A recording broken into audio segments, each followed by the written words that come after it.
O filme O Nome da Rosa e a Educação Medieval. O filme O Nome da Rosa nos apresenta os personagens William de Baskerville e o seu noviço Adso, chegando a um mosteiro a qual o nome não é mencionado, e se deparando com um mistério. Jovens monges estão sendo encontrados mortos e os demais monges acreditam que o demônio está por trás dessas tragédias. A princípio, o propósito do William era participar de uma reunião da comissão papal para discutir os assuntos da igreja. Mas o líder do mosteiro, o abade, pede para que ele investigue a morte de um jovem monge estudioso que, ao que parece, se suicidou. Mas essa teoria do suicídio é muito pouco provável, já que a janela da torre que ele pulou não era possível ser aberta. Durante todo o filme, a gente percebe o quanto os mistérios são relacionados a ações sobrenaturais e não são analisados logicamente. Em contrapartida a isso, durante toda a investigação, Baskerville ressalta ao seu noviço a importância do pensamento racional, ao invés da crença da ação do diabo para solucionar esse enigma. Algo que é possível perceber no cotidiano do mosteiro é que muitas vezes é repetida a frase: o monge deve manter silêncio. Ele não deve falar o que pensa até ser questionado. O monge não deve rir. Para isso existe um bobo que levanta a voz em riso. Com essa frase fica muito evidente a rigidez do comportamento que era exigido naquele lugar. A obediência é sempre apontada como uma virtude devido ao contexto religioso. Com a investigação, William logo percebe que as mortes dos monges estão relacionadas a um livro escrito em grego, já que todas as vítimas eram tradutores de grego e antes de morrer fizeram a leitura desse livro. No mosteiro, o acesso à biblioteca é muito restrito. Poucos podem acessar o acervo. É importante salientar que, na Idade Média, a Igreja Católica Romana controlava o ensino, a cultura, a preservação da arte e também da escrita. Durante esse período, a educação foi baseada nos vieses da Igreja, que era voltado para a conquista da paz da alma, como dizia o pensamento da pedagogia agostiniana, ou acreditava que Deus era o único e verdadeiro mestre que ensina dentro de nossas almas, como apontava Tomás de Aquino. A pedagogia agostiniana, como o próprio nome já sugere, é fundamentada nos pensamentos de Santo Agostinho, que defende que os alunos devem ser responsáveis pela construção do próprio conhecimento e o mestre deveria ser apenas um guia que indica o caminho.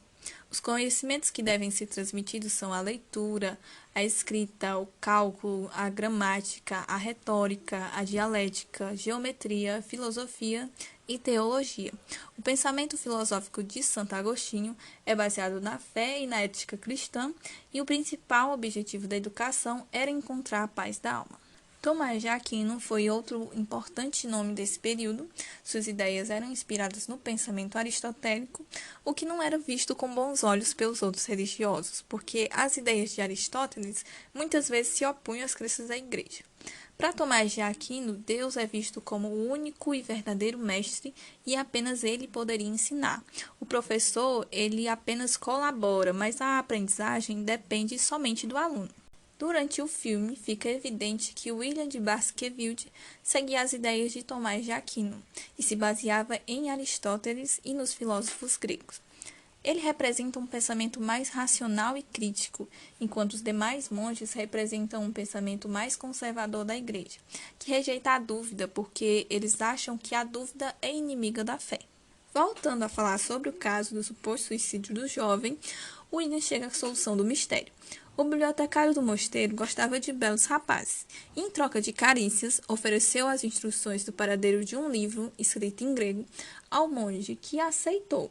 Mas ele foi tomado pelo remorso das carícias e subiu até a torre e se atirou pela janela pelo lado de fora, o que explica o fato da janela continuar fechada. De fato, o jovem cometeu suicídio, mas antes dele morrer, ele deu as instruções que recebeu a outro monge, que leu o livro e morreu com a língua e a ponta dos dedos pretas.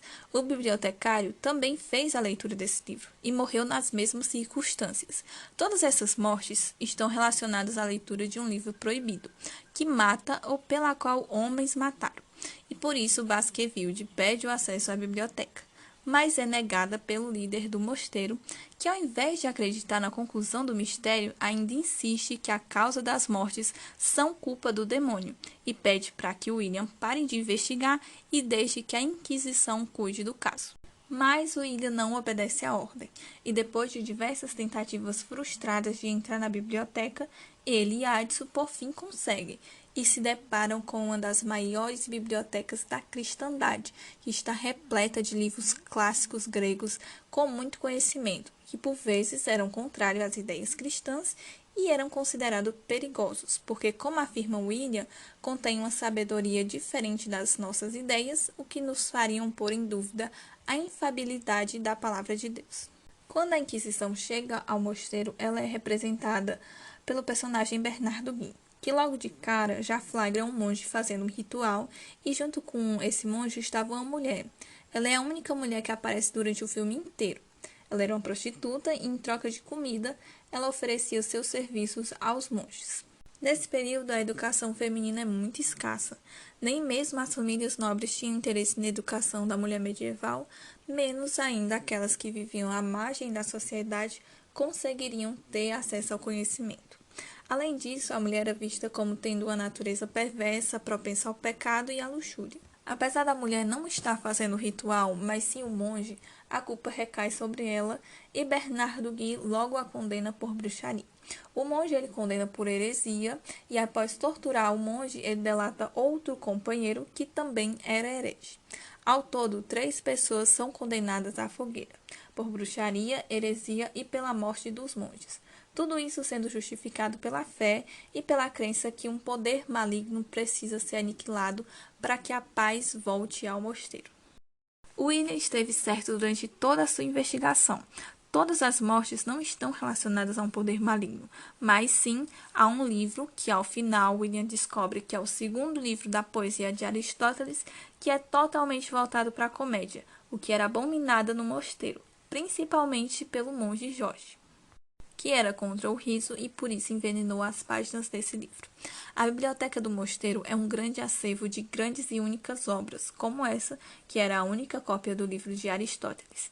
A igreja era a detentora do conhecimento e por isso ela era arbitrária a qual conhecimento era traduzido do grego e também qual era usado na educação. Qualquer obra que conflitasse com as escrituras ou com os vieses da igreja não era usada na educação dos monges, nem tampouco era repassada aos seguidores da igreja. Por isso o filme mostra o poder da igreja sobre o conhecimento e, consequentemente, sobre a educação.